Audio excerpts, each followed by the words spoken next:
वक्रतुंड महाकाय सूर्यकोटि समप्रभ निर्विघ्नं कुरु मे देव सर्वकार्येषु सर्वदा। या कुन्देन्दुतुषारहारधवला या शुभ्रवस्त्रावृता या वीणावरदण्डमण्डितकरा या श्वेतपद्मासना या ब्रह्माच्युतशङ्करप्रभृतिभिर्देवैः सदा वन्दिता सा मां पातु सरस्वती भगवती निःशेषजाड्यापहा। योऽन्तः प्रविश्य मम वाचमिमां प्रसुप्तां सञ्जीवयत्यखिलशक्तिधरस्वधाम्नाम् अन्यांश हस्तचरणश्रवणत्वगादीन् प्राणान्नमो भगवते पुरुषाय तुभ्यम्। वसुदेवसुतं देवं कंसचाणूरमर्दनं देवकी परमानन्दं कृष्णं वन्दे जगद्गुरुम्। गुरुब्रह्मा गुरुर्विष्णु गुरुदेवो महेश्वर गुरु साक्षात् परब्रह्म तस्मै श्री गुरवे नमः। मूकं करोति वाचालं पङ्गुल्लङ्घयते गिरिं यत्कृपातमहं वन्दे परमानन्दमाधवम्। श्री कृष्ण कन्हैया लाल की जय। जय जय राधा रमण हरि बोल। जय जय राधा रमण हरि बोल। जय जय राधा रमण हरि बोल। जय जय राधा रमण हरि बोल। जय जय राधा रमण हरि बोल। जय जय राधा रमण हरि बोल। जय जय राधा रमण हरि बोल। जय जय राधा रमण हरि बोल। जय जय राधा रमण हरि बोल। देखाई नहीं। हरि बोल हरि बोल हरि बोल। जय जय राधा रमण हरि बोल। जय जय राधा रमण हरि बोल। जय जय राधा रमण हरि बोल। सुरा सेवितपाटपङ्कज हरे विराजत कमनीय पुस्तिका विदेश पत्नी कमलासन प्रिया सरस्वती नृत्य वाचि मे सदा।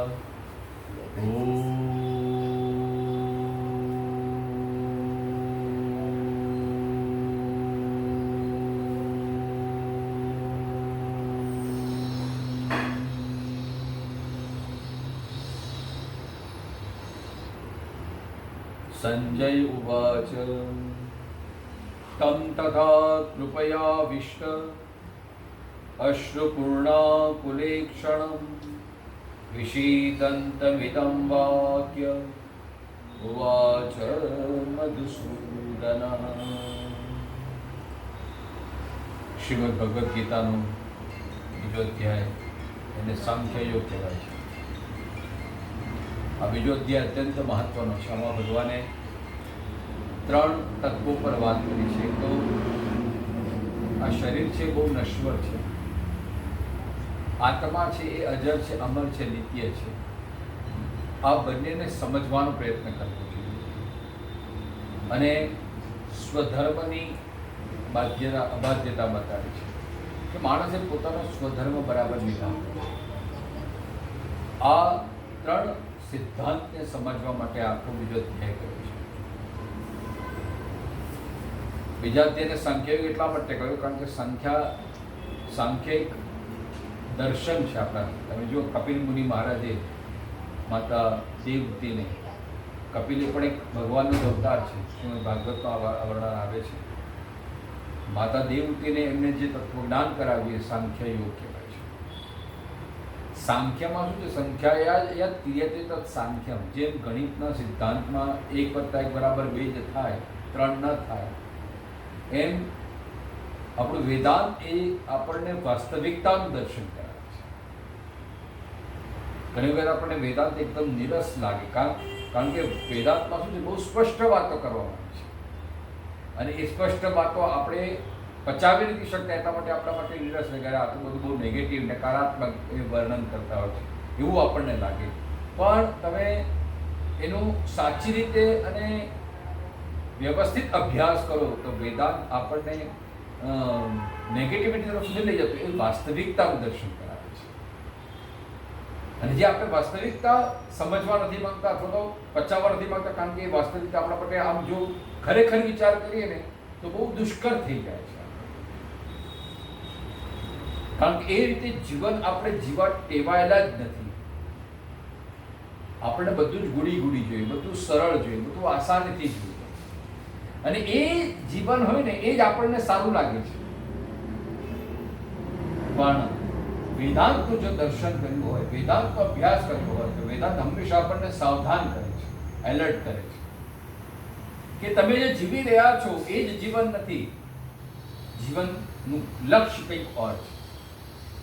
વેદાંત વાસ્તવિકતાનું દર્શન કરાવે, સાથે સાથે આપણા સ્વનો પરિચય પણ આપે છે કે આપણે કોણ છીએ. આ બધી વાતો બીજા અધ્યાયમાં આપણને કહેવામાં આવે છે. પ્રથમ અધ્યાયમાં આપણે જોઈ ગયા કે અર્જુનને વિષાદ થયો છે. અર્જુનને જો પહેલા કોન્ફિડન્સ હતો, કૃષ્ણને આદેશ કરે છે કે 2 સેનાઓની વચમાં મારા રથને ઊભો રાખો, જરા જોઈ લઉં કોણ કોણ ઊભું રહ્યું છે કૌરવ સેનામાં, જ્યારે કોને કોને મારે લડવાનું છે, કોની સામે મારે બાણ ચડાવવાનું છે. અને ભગવાને જ્યારે આદેશ માન્યો, 2 સેનાઓની વચમાં રથને ઊભો રાખ્યો અને અર્જુનની જ્યાં દ્રષ્ટિ પડી પોતાના સ્વજનોને જોયા છે. પહેલા કહ્યું તો જરા જોઈ લો, નજર નાખી લો. એ પહેલા અર્જુનને ખબર નથી કે કોણ કોણ ઉભા રહેવાનું, તો એમને ખ્યાલ તો હોય જ. જ્યારે ચહેરો નજીક આવ્યો અને જેવો ચહેરા જોયા એટલે સંબંધો એના મનમાં પહેલા આવ્યા કે આ તો મારા પિતા સમાન, આ તો મારા ભાઈ સમાન, આ તો મારા દાદા, આ તો મારા ગુરુ.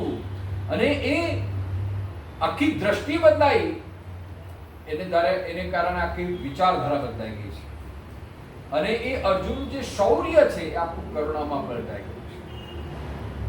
એના પાછળ ઘણા બધા પરિબળો કામ કરે છે. એક તો સૌથી પહેલા તો આપણે જોયું કે સંજય એને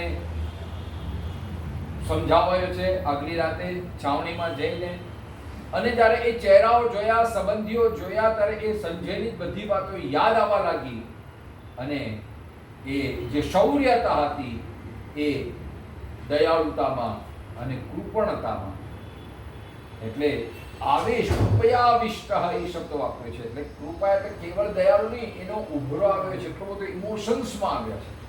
અને ઇમોશન્સને કારણે આ આખો પહેલો અધ્યાય અર્જુને જે દલીલો કરી છે બધી, અને અહીંયા પણ આગળ આપણે જોઈશું. અને આ પ્રમાણે ભયંકર દલીલો કે મારે યુદ્ધ કરવું નથી, આ લોકોને મારવા નથી, આ લોકોને મારીને ભલે મને ત્રૈલોક્યનું રાજ્ય મળે તો પણ મારે ભોગવવું નથી, આ લોકોને મારીને કેવી રીતના સુખ ભોગવીશ. આ મારવું મારવું મારવું શબ્દ, મરવું અને મારવા શબ્દ પર જ એ ભગવાને બરાબર શબ્દ પકડી રાખ્યા છે. બીજા જેમાં આ મરવું એટલે શું, મૃત્યુ એટલે શું, એની જ વાત કરી છે. અને પછી તો એના બાહ્ય પરિણામો પણ દેખાયા. ચામડી વળવા લાગી, ગાંડીવાતમાંથી શરીર પડ્યું, કંપારી ધ્રુજવા લાગી, રૂવાડો ઉભા થઈ ગયા અને રથની ઓલી એમાં પગથિયા પર બેસી ગયો છે. સંજય કહે છે કે આ પ્રમાણે અર્જુન હથિયાર હેઠા મૂકી દીધા. ત્યારે ભગવાન એને ઢંઢોળ્યો છે, ભગવાન એને સાવચેત કર્યો છે, સાવધાન કર્યો છે. કોઈ માણસ અચાનક આમ આવી રીતના કરીને એટલે આપણે કહે ને, અરે તું હમણાં કેમ આવું આવી રીતના વ્યવહાર કરે છે, અરે જરા સરખી થા, જરા બિહેવ યોરસેલ્ફ. આ બે શ્લોકમાં ભગવાને બિહેવ યોરસેલ્ફ કીધું છે. કઈ રીતે આપણે જોઈએ? શ્રી ભગવાન ઉવાચ કુતસ્ત્વા કશ્મલમિદં વિષમે સમુપસ્થિતં અનાર્ય જુષ્ટમ અસ્વર્ગ્યમ અકીર્તિકરમ અર્જુન ક્લૈવ્યમ સ્મગમ પાર્થ નૈતત્તત્વયુપપદ્યતે ક્ષુદ્રમ હૃદય દૌર્બલ્યમ ત્યક્વોતિષ્ઠ પરંતપ. આ બે શ્લોકમાં અર્જુનને ટટોળ્યો છે, અર્જુનને સાવધાન કર્યો છે. આમ જોવા જઈએ તો આ બે શ્લોક બહુ મોટી આપણને હિંમત આપે છે. નિરાશ થયેલો માણસ, ઉદાસ થયેલો માણસ, ડિપ્રેશનમાં આવેલો માણસ ભગવાન એને કહે છે, અરે કુતસ્વામ કશ્મલમિદં. આ કશ્મલ તને અત્યારે કશ્મલ એટલે મેલ. કશ્મલ એને કહેવાય કે જે અત્યારે હું મારી વાત કરું, આ ચશ્મા બહુ મોંઘા કાચ, પણ તમે જો કેવો દગો આપી દે, વરસાદ પડતો હોય અને પાછો માસ્ક પહેર્યો હોય એટલે એમાં ફોગ આવી જાય, એટલે અંધારપટ આપણે બરાબર જોઈ ન શકીએ. એટલે આપણી દ્રષ્ટિ પર જે પડદો પડી જાય એને કહેવાય છે કશ્મલ. કશ્મલ એટલે એ કે આપણે જે વિચારવાનું છે વિચારી નહીં અને ઊંધી દિશામાં વિચાર. કશ્મલનો અર્થ થાય છે મેલ. જેમ અરીસામાં મેલ જામી જાય તો આપણે આપણું પ્રતિબિંબ બરાબર જોઈ શકતા નથી. ગાડીનો કાચ બરાબર એકદમ મેલવાળો હોય તો બરાબર વિઝન ન દેખાય, એટલે આપણે તરત વાઇપર ચાલુ કરવું પડે, પાણીનો છંટકાવ કરવો પડે અને વાઇપર થાય એટલે એકદમ ક્લીન થાય. જ્યાં સુધી વિઝન ક્લીન નથી હોતું ત્યાં સુધી આપણી હંમેશા દ્રષ્ટિ ડામાડોળ રહે છે. અર્જુનને પણ અત્યારે થયું છે. એટલા માટે અહીંયા ભગવાન કહે છે કુતસ્વામ કશ્મલમિદં. અરે તને આ અયોગ્ય સમય આ વિષાદ કેવી રીતના થયો? વિષમે સમુપસ્થિતમ. વિષમ કેમ વિષમ કહ્યું અહીંયા ભગવાને? કારણ કે તમે જુઓ, એક તો અર્જુન ઊભો છે ક્યાં? યુદ્ધના મેદાનમાં. રણશિંગા ફૂંકાઈ ગયા, શંખનાદ થઈ ગયો. હવે તો યુદ્ધ એક ક્ષણમાં શરૂ થવાની છે.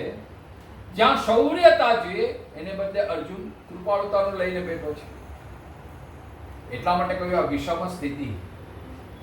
જો અમુક પ્રકારની વ્યવહાર ત્યાં જાય ત્યાં જે પ્રમાણે માહોલ હોય, આપણે કોઈના લગ્નમાં ગયા હોય અને ત્યાં જઈને મરેશિયાના ગીતો ગાઈએ, મરણના ગીતો ગાઈ આપણે શોભીએ, અથવા કોઈની પ્રાર્થના સભામાં ગયા હોય અને ત્યાં જઈને લગ્ન ગીતો ગાઈએ, ત્યાં જઈને બધી પાર્ટીની વાતો કરીએ તો આપણે શોભા રહે. જેવી સ્થિતિ હોય એ પ્રમાણે આપણે કરવું જોઈએ. એ વ્યવહારતા છે. અહીંયા તમે વિચાર કરો કે યુદ્ધનું મેદાન છે અને યુદ્ધના મેદાનમાં તો શૌર્યતા જોઈએ અને ત્યાં અર્જુનને દયાળુતા આવી ગઈ છે.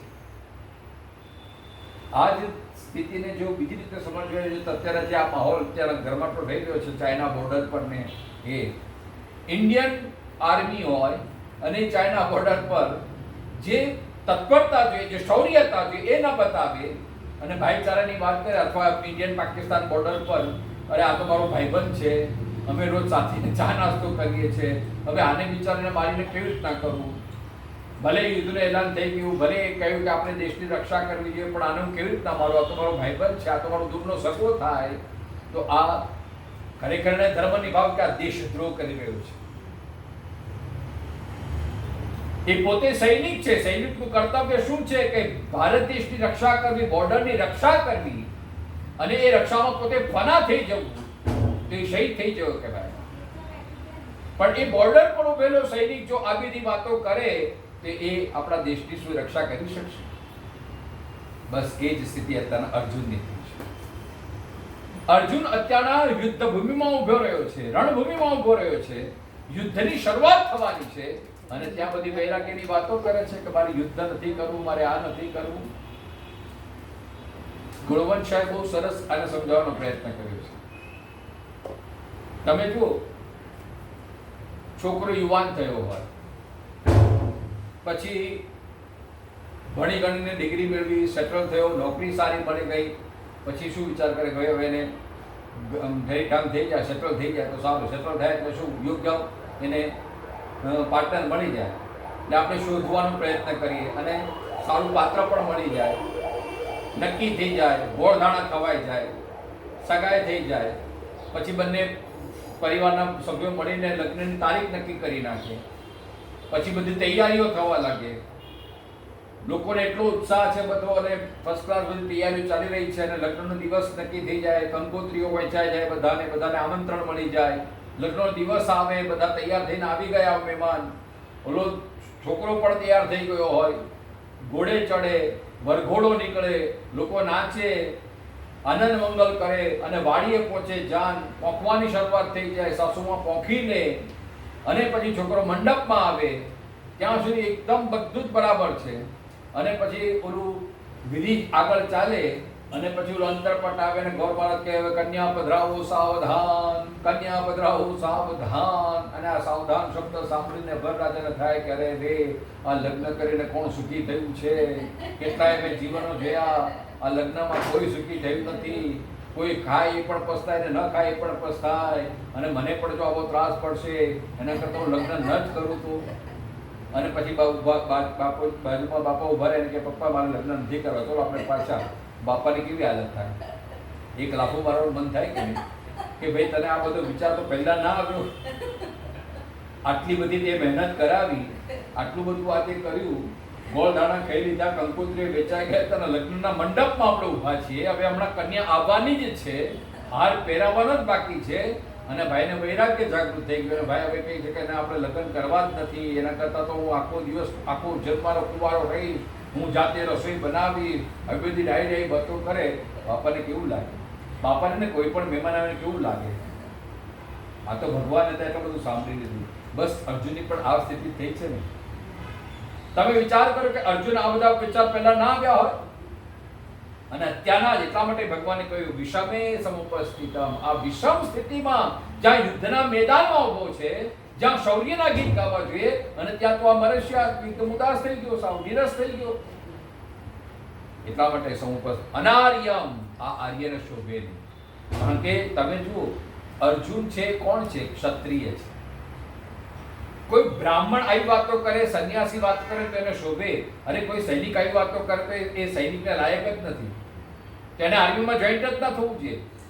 ક્ષત્રિયનો ધર્મ શું? યુદ્ધ કરવું, પોતાની રક્ષા કરવી, દેશની રક્ષા કરવી, રાષ્ટ્રની રક્ષા કરવી, આ એનો ધર્મ છે, આ એની ફરજ છે. અને ક્ષત્રિય આ પ્રમાણે બોલે કે નહીં નહીં આ યુદ્ધ કરીને કોનું કલ્યાણ થયું છે ને આ તને એ થશે તો આ બધા ચડી જ બેસશે. પછી એક ક્ષત્રિય અને સિપાહીના મોઢામાં આ શબ્દો શોભે નહીં. એટલા માટે કહ્યું અનાર્યમ, આ આર્ય, આ તારી આર્યને શોભે નથી એવું નથી.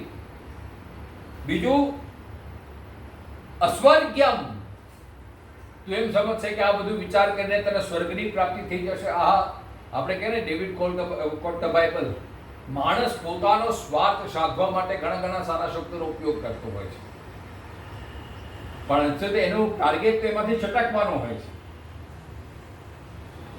એટલા માટે કહ્યું અસ્વર્ગ્યમ, તું એમ સમજતો હોઈશ કે ચલો તું યુદ્ધ નહીં કરે ને આપણે કહીશું કે ચલો આપણે જતા રહીએ જંગલમાં ભિક્ષા માંગીને આપણું જીવન ગુજરાન ચલાવીશું, તો એમની સમજતો લોકો તારી પીઠ થાપડશે, અરે લોકો તારા પર થૂકશે. કેમ? કારણ કે અર્જુન છે એ તો પ્રતિનિધિ છે રાષ્ટ્રનો અને ઘણા લોકોનો આઈડિયલ છે અર્જુન. અને અર્જુન જો આવી રીતના કરે તો ઘણા બધાની આશાઓ તૂટી જાય કે અર્જુન આ શું કર્યું. એટલા માટે કહ્યું છે કે અસ્વર્ગ્યમ અકીર્તિ, એવું નહીં સમજતો કે લોકો તારી પીઠને થાબડશે, લોકો તારા પર થૂકશે. કારણ કે યુદ્ધના મેદાનમાંથી ભાગી જવું એ કાયરતા કહેવાય છે. એટલા માટે અકીર્તિમ કર્મ. એટલા માટે ભગવાન કહે છે ક્લૈત્યમ માસ્મકમ પાર્થ નૈતત્ ત્વયુપપદ્યતે ક્ષુદ્રમ હૃદય દૌર્બલ્યમ ત્યક્તોતિષ્ઠા પરંતપઃ. તમે જો અર્જુન એમ કે ભગવાન મારી પીઠ થાપડશે ને મને વાહ કહેશે કે અરે વાહ કેટલું સરસ તત્વજ્ઞાન તે કહ્યું, કેટલી સરસ અહિંસાની વાતો કહી, પણ અહીંયા તો સૌ આખું ઉલટું થયું. ભગવાન તો એમ કહે છે કે ક્લૈત્યમ, ક્લૈત્યમ એટલે નપુંસક. અરે આ હૃદયની તુચ્છ દુર્બળતાને તો છોડી દે, તને આ શોભતું નથી. આવું માય કાંગલો કેમ થઈ ગયો તું? ક્લૈત્યમ માસ્મકમઃ, આ દુર્બળતાને છોડી દે, આ નપુંસકતાને તો છોડી દે, તને આ શોભતું નથી. ક્ષુદ્રમ હૃદય દૌર્બલ્યમ, આ હૃદયની તુચ્છ દુર્બળતા છે તારી.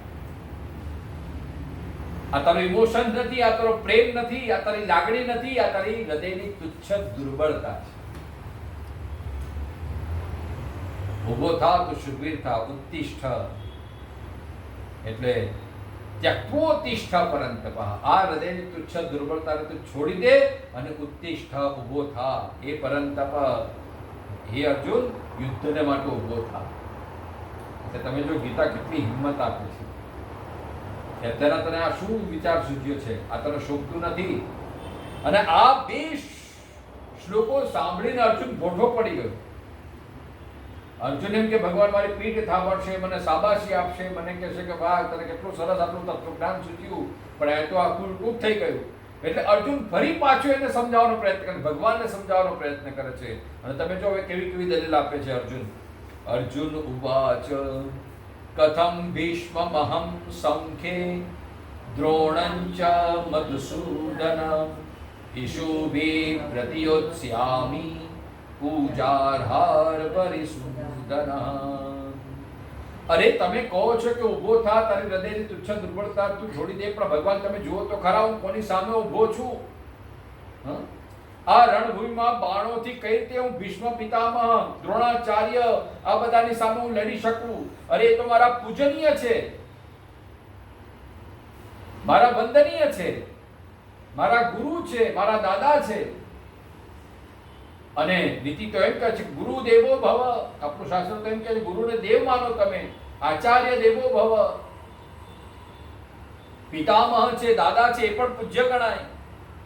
તો ગુરુ નહત્વા હિ મહાનુભાવાન શ્રેયો ભોમતો ભૈક્ષમપી હલોકે હત્વાર્થકામાંસ્તુ ગુરુ નિહૈવ ભુંજીય ભોગાન રુધિર પ્રદિગ્ધાન. અરે આ ગુરુજનને નહીં હણીને હું આ લોકમાં ભિક્ષાવૃત્તિ વડે જીવન નિર્વાહ કરવાનું પણ કલ્યાણકારી સમજું છું. તમે જુઓ, મારે યુદ્ધ નથી કરવું, એના કરતા હું ભિક્ષા માંગીને મારું જીવન નિર્વાહ કરીશ. કેમ કે આ ગુરુજનોને હણીને આ લોકમાં લોહીથી ખરડાયેલા અર્થ અને કામરૂપ ભોગોને જ હું ભોગવીશ ને. એ ભોગો મારા શું કામના કે જે મારા ગુરુનું એમાં લોહી પડ્યું હોય, એ કામો, એ બધા સુખના સાધનો મારે શું કામના કે જેમાં મારા દાદાનું લોહી ખરડાયું. કદાચ હું રાજ્ય પણ કરીશ ને તો મને સતત મારા ભાઈઓની યાદ આવશે કે આ બધાના લોહીથી ખરડાયેલો આ મહેલ મારે એવું જોતું જ નથી. ન ચૈતદ વિદ્મ કતરન્નો ગરીયો યદવા જયેમ યદિવા નો જયેયુ યાને વહત્વાન જીજીવિષામ સ્તેવ સ્થિતા પ્રમુખે ધાતરાષ્ટ્રા. અને તમે જો અહીંયા પાછું કન્ફ્યુઝન શબ્દાય એ કહે છે ન ચૈતદ વિદ્મ કતરન્નો ગરીયો યદવા જયેમ યદિવા નો જયેયુ. અમને એ ખબર જ નથી કે અમારા માટે યુદ્ધ કરવું કે ન કરવું, એ બેમાંથી શું શ્રેષ્ઠ છે. એટલે આમાં સ્પષ્ટ કન્ફ્યુઝન દેખાય છે. મારે યુદ્ધ કરવું જોઈએ કે ન કરવું જોઈએ? કારણ કે ભગવાન કૃષ્ણે જ્યારે આમ કીધું કે ક્ષુદ્રમ હૃદય દૌર્બલ્યમ ત્યક્તોત્તિષ્ઠત પરંતપ, એટલે એવો મોઢો પડી ગયો એકદમ. એટલે કે મને સમજાતું નથી કે હું યુદ્ધ કરું કે ના કરું. અથવા એ પણ અમે નથી જાણતા કે તેમને અમે જીતીશું કે તેઓ અમને જીતશે. જેમને હણીને અમે જીતવા પણ માંગતા નથી તે અમારા આત્મીય ધૃતરાષ્ટ્રના પુત્રો અમારી સામે યુદ્ધ માટે ઊભા છે.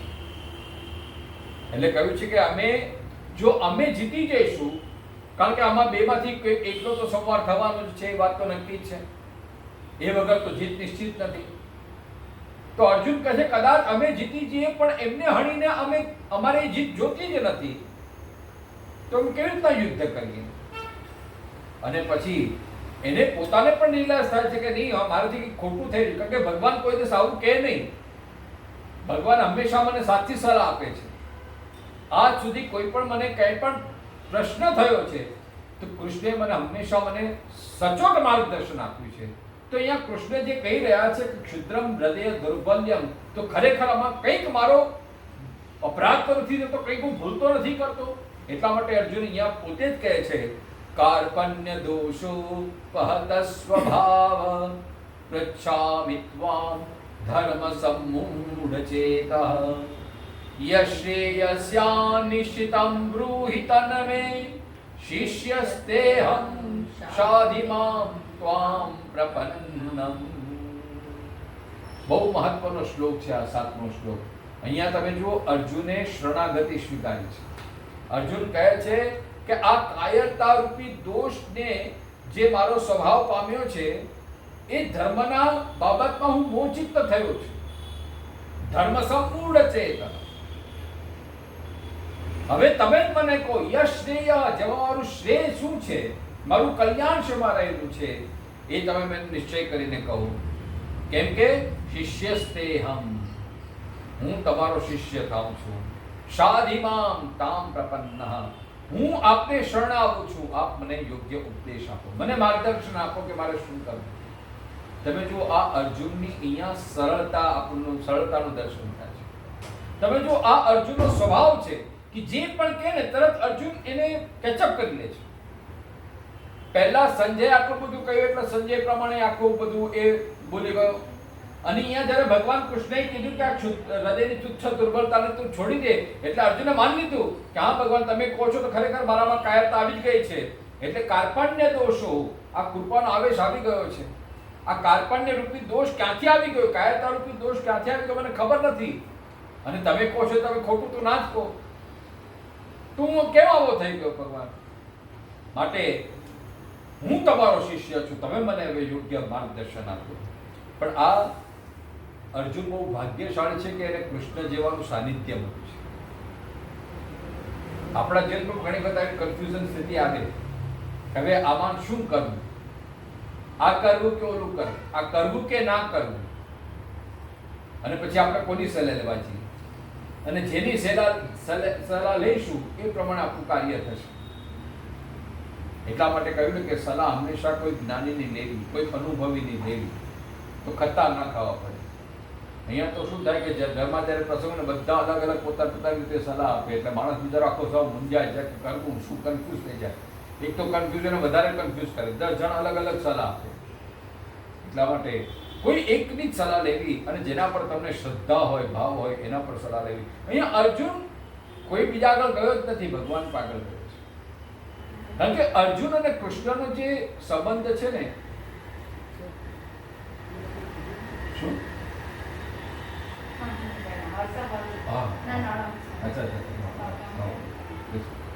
હા બરાબર, એક કામ છે એવું. બેસો નીચે બેસા વિમલ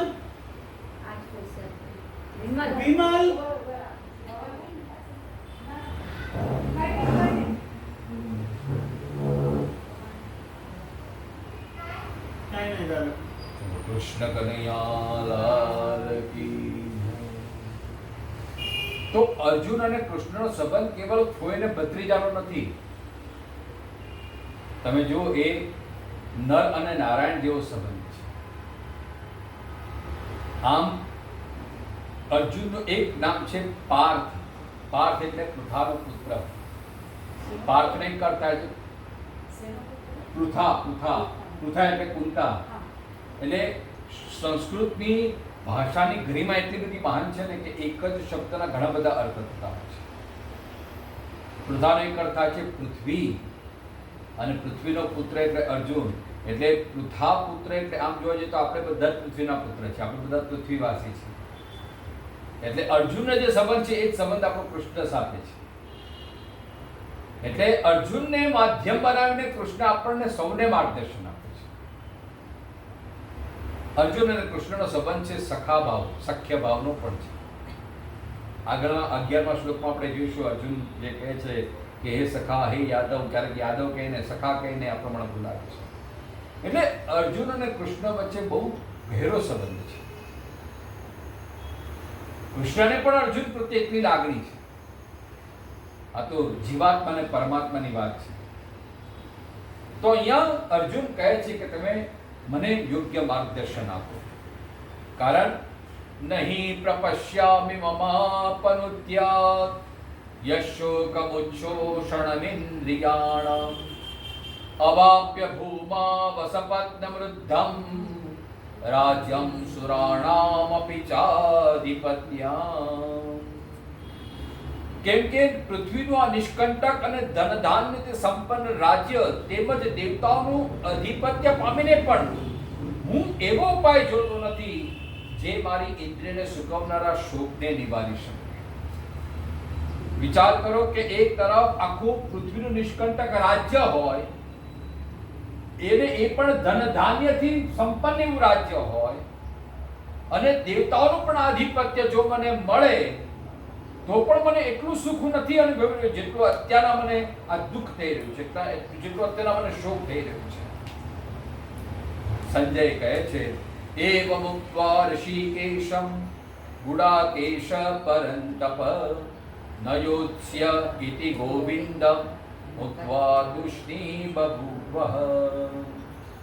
સંજય કહે છે, સંજય અહીંયા લાઈવ કોમેન્ટ આપી રહ્યા છે, તો કહે છે કે આ પ્રમાણે અર્જુન પણ કેવો ગુડાકેશ અહીંયા શબ્દ વાપર્યો, જેને ઊંઘ પર વિજય છે, નિદ્રાને જીતનારો છે. એટલે એની ઊંઘ એવી ને આમ સુઈ જાય પણ જરા કંઈક સુઈને અણી જેટલો પણ અવાજ થાય એટલે તરત જાગી જાય. એટલે આટલો જાગૃત છે જે એવો ગુડાકેશ. આ પ્રમાણે અંતર્યામી શ્રી કૃષ્ણ મહારાજ પ્રત્યે આમ કહીને પછી શ્રી ગોવિંદ ભગવાને ન યોત્સ્ય, હું યુદ્ધ નહીં કરું એમ કહી સ્પષ્ટ કહીને ચૂપ થઈ ગયા છે. અને તમુવાચ ઋષિકેશ પ્રસન્નિવ ભારત સેનયોરુભયોર મધ્યે વિષીદંતમ ઇદમ વચઃ. અને ત્યાર પછી હે ધૃતરાષ્ટ્ર, મહારાજ શ્રી કૃષ્ણ બંને સેનાઓની મધ્યે શોક કરતા અર્જુન પ્રત્યે મલકતા હોય એ પ્રમાણે આ વચન બોલવા લાગ્યા. અને તમે જુઓ હવે 11મા શ્લોકથી ભગવાનનો ઉપદેશ થાય છે. પણ અહીંયા એ પહેલા તો અર્જુને તમે જોયું 9મા શ્લોકમાં કે હું યુદ્ધ નહીં કરું, મારે નથી કરવું યુદ્ધ, તમે કહો હું તમારે શરણ આવ્યો છું, તમે મારા ગુરુ બનો, શિષ્યસ્તેહમ શાધિમામ ત્વામ પ્રપન્નમ. મારું અમે અહીંયા અર્જુને શું કીધું, જેમાં મારું શ્રેય હોય એ મને કહો. એમ નથી કીધું કે હું સાચો છું કે ખોટો છું, મારે યુદ્ધ કરવું જોઈએ કે ના કરવું જોઈએ. પણ શબ્દ શું વાપર્યું, યશ્રેયસ નિશ્ચિતમ તાહી, જેમાં મારું શ્રેય છે. અને આ આપણને ઉપનિષદની વાત અહીંયા બતાવે છે.